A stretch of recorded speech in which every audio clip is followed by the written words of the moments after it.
+2 result കാത്തിരിക്കുന്ന വിദ്യാർത്ഥികളോടാണ് ഈ ഒരു സമയത്ത് നിങ്ങൾ തീർച്ചയായും അറിഞ്ഞിരിക്കേണ്ട വളരെ പ്രധാനപ്പെട്ട ചില കാര്യങ്ങളും +2 റിസൾട്ട് വന്നു കഴിഞ്ഞതിന് ശേഷം നിങ്ങൾക്ക് എങ്ങനെ പെർസെൻറ്റേജ് കാൽക്കുലേറ്റ് ചെയ്യാം, അതുപോലെ പാസ് മാർക്ക് എത്രയാണ്, ഗ്രേസ് മാർക്ക് എങ്ങനെയാണ് അവാർഡ് ചെയ്യുന്നത്, ഈ രീതിയിൽ നിരവധി ഡൗട്ടുകൾ ഇപ്പോഴും വിദ്യാർത്ഥികളെ ചോദിക്കുന്നുണ്ട്. അപ്പോൾ അതിൻ്റെ ഒരു ക്ലാരിഫിക്കേഷൻ വീഡിയോ ആണിത്. അപ്പോൾ നിങ്ങളുടെ ജീവിതത്തിൽ തന്നെ നിങ്ങൾക്ക് ആദ്യമായിട്ട് ഇപ്പോൾ പ്രത്യേകിച്ച് സ്റ്റേറ്റ് സിലബസുകാരാണെങ്കിൽ SSLCയുടെ എന്ന് പറയുന്ന ഒരു ഗ്രേഡ് ആയിരുന്നു. ഇതാ നിങ്ങളുടെ കയ്യിൽ മാർക്ക് അടിസ്ഥാനത്തിൽ കിട്ടുന്ന വളരെ ഇമ്പോർട്ടൻ്റ് ആയിട്ട് ഇനി അങ്ങോട്ടുള്ള കരിയറിനെല്ലാം ബേസ് ആകാൻ പോകുന്ന ഒരു സർട്ടിഫിക്കറ്റ് ആണ് +2 സർട്ടിഫിക്കറ്റ്. അപ്പോൾ അതിൽ ഓരോ വിഷയങ്ങൾക്കും ഈ പറയുന്ന പോലെ തന്നെ മാർക്കുകളാണ് നിങ്ങൾക്ക് അറിയാവുന്നത് പോലെ. അതിൽ പകുതി നിങ്ങൾ ഓൾറെഡി എഴുതി തീർത്തു +1. അതിൻ്റെ ഇമ്പ്രൂവ്മെന്റിന്റെ റിസൾട്ട് വന്നു കഴിഞ്ഞു, അതവിടെ മാറ്റി നിൽക്കട്ടെ. ഇനി ഉള്ളത് +2ന്റെ ആണ്. അപ്പോൾ നിങ്ങളുടെ +2 റിസൾട്ട് ഫൈനലി വരുന്നത് +2ന്റെ മാത്രമല്ല, +1 +2 കൂടി ചേർത്തിട്ട് 1200. ഞാൻ ഈ വൊക്കേഷണൽ ഹയർ സെക്കൻഡറി ഒന്നും പറയുന്നില്ല, സാധാരണ നമ്മുടെ DHSCയുടെ അണ്ടറിൽ വരുന്ന സബ്ജക്ട്സിൽ 1200 നിങ്ങൾക്ക് കൃത്യമായിട്ട് പറഞ്ഞാൽ 6 വിഷയങ്ങളുണ്ട്. 6 × 200 1200 നിങ്ങളുടെ ടോട്ടൽ മാർക്ക് വരുന്നത്. ഇതിൽ വളരെ പ്രധാനപ്പെട്ട ഒരു കാര്യം നിങ്ങൾ മനസ്സിലാക്കേണ്ടത്, നിങ്ങളുടെ ഫ്രണ്ടിന് ചിലപ്പോൾ മാർക്ക് കൂടുതലായിരിക്കാം, പക്ഷേ എല്ലാ വിഷയങ്ങൾക്കും A+ ഉണ്ടാകണമെന്നില്ല. നിങ്ങൾക്ക് ചിലപ്പോൾ മാർക്ക് കുറവായിരിക്കാം, പക്ഷേ എല്ലാ വിഷയങ്ങൾക്കും A+ ഉണ്ട് എന്നായിരിക്കാം. അങ്ങനെയൊക്കെയുള്ള സംഭവങ്ങൾ ഉണ്ടായിട്ടുണ്ട്. കാരണം മറ്റൊന്നുമല്ല, ചില വിഷയങ്ങൾക്ക് പലരും ഫുൾ മാർക്ക് മേടിക്കും, പല വിഷയങ്ങളിൽ വളരെ കുറച്ച് മാർക്ക് മേടിക്കും. അപ്പോൾ A+കളുടെ എണ്ണം നോക്കുമ്പോൾ ചിലർക്ക് കുറവും മാർക്ക് കൂടുതലും ആകാം. അപ്പോൾ ഇതെല്ലാം പിന്നീട് അഡ്മിഷൻ സമയത്ത് ഇൻഡെക്സ് മാർക്ക് എന്ന് പറയുന്ന ഒരു സാധനത്തിനാണ് ഉപയോഗിക്കുന്നത്. അതിന്റെ ഡീറ്റെയിൽസ് ഡിഗ്രി അഡ്മിഷൻ സമയത്ത് നമ്മൾ ഈ വീഡിയോയിൽ തന്നെ പറയുന്നതായിരിക്കും. സോ ഇനി വളരെ പ്രധാനപ്പെട്ട ഒരു കാര്യം, റിസൾട്ട് വരുമ്പോൾ എങ്ങനെയാണ് അതിന്റെ പെർസെൻറ്റേജ് കാൽക്കുലേറ്റ് ചെയ്യുന്നത് എന്നാണ്.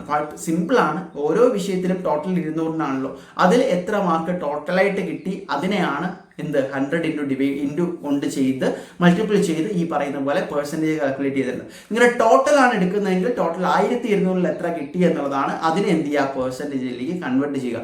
അപ്പോൾ ഇതിനൊക്കെ ഓരോ വിഷയത്തിനും സെപ്പറേറ്റ് പെർസെൻറ്റേജ്, ഇപ്പോൾ എൻട്രൻസ് എക്സാമിനൊക്കെ ആവശ്യമുണ്ട്, ചിലതിന് ടോട്ടൽ പെർസെൻറ്റേജ് ആണ് ആവശ്യം.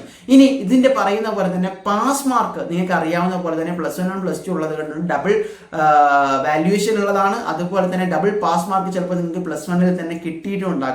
അപ്പോൾ അതവിടെ നിൽക്കട്ടെ. അല്ലാത്ത പക്ഷം 30%. ഇപ്പൊ സാധാരണ ഈ CE മാർക്കും കൂടി ചേർത്തിട്ട് 100 മാർക്കിനൊക്കെ എഴുതുന്ന പരീക്ഷകൾക്കാണ് എങ്കിൽ +1 നിങ്ങൾ അങ്ങനെ ആയിരിക്കുമല്ലോ, അതുപോലെ +2 രണ്ടും കൂടി ചേർത്തിട്ടാണ് 200 മാർക്ക് വരുന്നത്. അപ്പോൾ അതിൽ 100ൽ 30 ഈ 30% എന്ന് പറയുന്നത്. അറ്റ്ലീസ്റ്റ് D+ നേടാൻ എബോവ് 30% ആണ് വേണ്ടത്. അതും നിങ്ങൾ മനസ്സിലാക്കുക. ഇനി ഇതിന്റെ കൂടെ തന്നെ ഗ്രേസ് മാർക്ക് എങ്ങനെയാണ് കാൽക്കുലേറ്റ് ചെയ്യുന്നത് എന്ന് പലരും ചോദിക്കുകയുണ്ടായി. അപ്പോൾ ഗ്രേസ് മാർക്കിന് പരിഗണനയുള്ള എല്ലാവർക്കും കൃത്യമായിട്ട് പറഞ്ഞാൽ ഏതെങ്കിലും വിഷയത്തിന് തോറ്റിട്ടുണ്ടെങ്കിൽ അത് പാസ് മാർക്കിലേക്ക് എത്തിക്കാനാണ് ഗ്രേസ് മാർക്ക് ആദ്യം ഉപയോഗിക്കുന്നത് എന്ന് മനസ്സിലാക്കുക.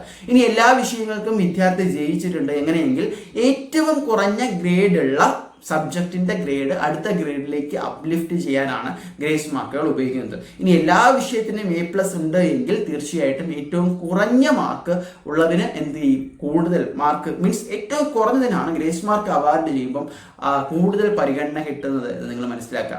അതുപോലെ CE മാർക്ക് എല്ലാവർക്കും മുഴുവനായിട്ടും കിട്ടിയിട്ടുണ്ട് എന്ന് തന്നെയാണ് വിചാരിക്കുന്നത്. സാധാരണ 80 മാർക്കിന് റിട്ടേൺ എക്സാം നിങ്ങൾ എഴുതിയിട്ടുണ്ടാകും, അതിൽ 20 മാർക്ക് CE മാർക്കാണ്. അതിൽ തന്നെ A+ന്റെ കണക്കുകൾ നോക്കുമ്പോൾ നിങ്ങൾ 80ന് 70 മേടിച്ചാൽ മതിയാകും അല്ലെ. അങ്ങനെ 20 മാർക്ക് CE കൂടി കിട്ടുമ്പോൾ 100ൽ 90 ഓൾറെഡി A+ ആകും എന്നുള്ളതാണ്.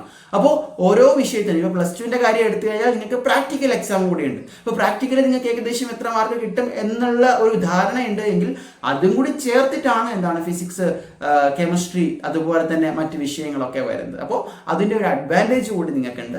അപ്പോൾ വാല്യൂഷനുമായി ബന്ധപ്പെട്ട അപ്ഡേറ്റുകളെല്ലാം നമ്മൾ മറ്റൊരു വീഡിയോയിൽ പറഞ്ഞിട്ടുള്ളതാണ്.